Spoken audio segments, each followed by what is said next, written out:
ఈరోజు సువార్త సేవకులు మాట్లాడుతుంటే వ్యభిచారులు మారుతున్నారు, మారట్లే? తీవ్రవాదులు మారుతున్నారు, దొంగలు మారుతున్నారు. సేవకుల నోట నుండి వచ్చే మాటలు వాడిగల ఖడ్గము లాంటివి. సువార్త మాటలు వింటే ఎవరైనా మారాల్సిందే. అందుకని దాన్ని ఆపడానికే సైతాన్ గడి కొట్టరేసాడు. చెప్పొద్దు, మతం మతం మా మతం కొన్ని చెప్తే కోపం వస్తుంది. ఏం కోపం వస్తుంది? పనికి మాలిన పనులన్నీ చేయొచ్చు, దానికి అడిగి రాదు. ఇప్పుడు దేవునికి అడిగి మనం మతం మారినాం, తల్లిని మార్చినాం అంటే అమ్మ ఆవు తల్లే మతము తల్లే. అమ్మ ఉన్న అమ్మనేమో కొట్టం లేచి పెడతారు, ఉన్న అమ్మనేమో కొట్టం లేచి పెడతారు, అన్నం పెట్టరు. సచ్చినాక మాత్రం 6 ఏట్లకు వస్తారు. ఉన్నమ్మ అమ్మ కాదు, ఇడికి మతం అమ్మ, ఆవమ్మ. సెంటిమెంట్, అమ్మ అంటే సెంటిమెంట్. ఇంట్లో ఉన్న అమ్మ పరిస్థితి ఏంటి అంటే ఆమె పింఛన్ వస్తుంది, ఆడొక 2000 ఇస్తాడు, ఈడొక 2000 ఇస్తాడు. నువ్వేం చేస్తావు అంటే ఏమీ లేదు. మదర్స్ డే రోజున అమ్మ ఫోటో పెట్టి అమ్మతోటి కేక్ పెట్టుకుని ఫోటో దిగుతా. అదే ఇక ప్రేమ. మదర్స్ డే పాద చెప్పులు దొరికితే అమ్మనేమో కొట్టంలో పడేస్తాడు వీడు. మతం అమ్మ, ఓ మా అమ్మ. వీటన్నిటికి ఇరుగుడు ఏంటంటే సువార్తే సార్. ఈ సువార్త వచ్చి అందరి బల్బులు ఎగురుతాయి. ఎవడైనా మార్చేది సువార్తను. అందుకని సువార్తను ఏం చేస్తున్నారో తెలిసి సెన్సిటివ్ పాయింట్కి లింక్ చేస్తున్నారు. Sensitive point. మధ్యకాలంలో ఏ ఊరు పోయినా పాస్టర్ గారులకు ఇల్లు ఇవ్వట్లే, కిరాయిలకి ఇవ్వట్లే. ముస్లింలకు కూడా ఇల్లు ఇవ్వట్లే. ఎందుకంటే మీరు మా గోవు ఉంది అంటారు. ఏంటి 15-20 సంవత్సరాలు అప్పుడు ఇది లేదుగా. ఇప్పుడు ఎందుకు వచ్చింది? ఎందుకు వచ్చింది? ఇప్పుడు ఎందుకు గుర్తొచ్చింది నీకు? ఏదో జరుగుతుంది దీని వెనక, మర్మం ఏదో ఉంది. మర్మం ఏంటంటే అది రాదు, దీన్ని పెడతారు. అది రాదు, అది రాదు, అది రాజకీయం. ఇది మాత్రం వస్తుంది. మా తల్లిని తిన్నారుగా.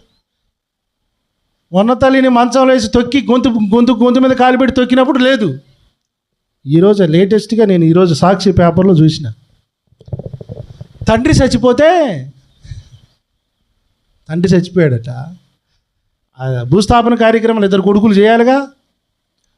భూమి పంచాయతీలతోటి ఆ ముసలోడి శవాన్ని 3 రోజులు పాతి పెట్టకుండా అట్నే పెట్టిరట. 3 రోజులు. వాళ్ళు పోలీసు వాళ్ళు ఏం చేయలేక తీసాపోయి గవర్నమెంట్ హాస్పిటల్లో పెట్టి మీరు కొట్టుకున్న తర్వాత రాపోర్రని అడవులు పెట్టిరట. వాళ్ళు మీరు కొట్టేదైతే కొట్టుకొని తిట్టుకున్న తర్వాత రాపోరి. మరి ఇది నేర్పలేదా? అరే తండ్రి తల్లి డబ్బులు కాదురా, అమ్మ నాన్న డబ్బుల కంటే ఎక్కువరా అని నేర్పలేదు నీకు? ఓహో అయ్యా ఒట్టి మాటలా? అయ్యా ఒట్టి మాటలు. ఈ మాత్రం డబ్బులు గాడికి ఇటుకు వచ్చి సత్యం. ముసలోడు 60 సంవత్సరాలు ఇప్పుడు చచ్చిపోయినోడికి ప్రశాంతంగా బొందకు పంపిస్తే అయిపోద్దిగా. ఆడి శవాన్ని ఆడ పెట్టి 2 రోజులు కొట్టుకున్నారు. 3 రోజుల తర్వాత వచ్చి ఇక బుర్రలో పురుగులన్నీ ఎవడు ఆడొకడు వీడొకడు ఉతికారే వారి ముసలోడి ఆత్మ ఆడాడు తిరుగుతారా, మీకే పడుతుందిరా నాయన, మీరు సస్తారా నాయన అంటే పోయి నేననే చేసి వచ్చిరట.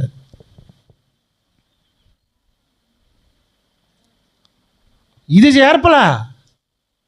వీటన్నిటికి పరిష్కారం ఏందో తెలుసా? సువార్త. స్తోత్రం. ఇది చెప్పమన్నది ఎవరినో తెలుసా? ఆయన రాయబారుడైన శిష్యులు మా అమ్మల్ని. మేము చెప్తుంటే మతం మార్పిడి, మతం మార్పిడి. మతమా? మతి మార్పిడి. ఉగ్రవాదులు మారుతున్నారు, దొంగలు మారుతున్నారు, వ్యభిచారులు మారుతున్నారు. ప్రభు మతం మార్చమని 66 గ్రంథాలలో ఎక్కడైనా ఒక్క వాక్యం చూపియండి. ఒక్క వాక్యం పోయి అందరిని మతం మార్చని ఎక్కడ చెప్పలేదు. ఆయన మారు మనసు సువార్త ప్రకటించమన్నాడు. నా గురించి వెళ్ళి మీరు చెప్పండి, నాకు సాక్షులుగా ఉండమని చెప్పాడు. హల్లెలూయా. ఇప్పుడు ప్రపంచంలో ఏ దేశానికి పోయినా యేసుప్రభు వారు ఉన్నాడు, యేసుప్రభు బిడ్డలు ఉన్నారు. పిచ్చోళ్ళు అంటారు వాళ్ళు. కొంతమంది ఇంట్లోకి పోతే క్వాలిటీ వస్తువులు కనబడతాయి, మంచిదే, చూడగానే అరే భలేగుందే అనిపిస్తుంది. క్వాలిటీ బట్టలు వేసుకుంటారు, బ్రాండ్ బట్టలు వేసుకుంటారు, మంచిదే, నువ్వు మంచి కనబడతానికి కూడా. కానీ నీ దేవుడు ఎవరు? నీ కలిగి ఉన్న దేవునికి ఏ క్వాలిటీ, ఎంత క్వాలిటీ ఉంది, ఏ బ్రాండ్? యేసుప్రభుని ఏం చేశారు తెలుసు? ఈరోజు కులం తక్కువ వాళ్ళ దేవుడికి పక్కన పడేశారు ఆయన. యేసుప్రభు వాళ్ళ దేవుడు అని చెప్పు తీసుకుని కొడతాను రే, చెప్పు తీసుకుని కొడతాను. ఇంటర్నేషనల్ బ్రాండ్ ఆయన, ఇంటర్నేషనల్, ప్రపంచ విశ్వవ్యాప్తమైన దేవుడు ఆయన. ఆయన తీసుకొచ్చి కులానికి ఆపాదిస్తాను. అదొక ఆనందం, పైచాచికమైన ఆనందం. యేసుప్రభు ఏం చేసినా డీగ్రేడ్ చేయాలా, ఏం చేయాలా? కుక్కని చంపాలంటే పిచ్చి కుక్క అనాలా, బురద చల్లాలా? ఇది మంచిది కాదు, ఇది మంచిది కాదు. ఇప్పుడు యేసుప్రభు పరిశుద్ధులు వాళ్ళకి దేవుడే, మాల దేవుడు, మాది వాళ్ళ దేవుడు, అడుగుది. చూసారా ఎంత సీప్ క్వాలిటీ చేసి? దమ్ముంటే యేసుప్రభు గురించి వచ్చి నిలబడు. ప్రపంచంలో ఉన్నటువంటి అన్ని జాతులలో ఏ వర్గానికైనా వెళ్ళు, ప్రభు బిడ్డలు ఉన్నారు, గొప్ప గొప్ప మహామేధావులు ఉన్నారు. నూతిలో కప్పలాగా బతికేటోడికి యేసుప్రభు కులం తక్కువ దేవుడు. ప్రపంచాన్ని ఒక్కసారి బయటకు వచ్చి చూడు, యేసుప్రభు గొప్ప దేవుడు.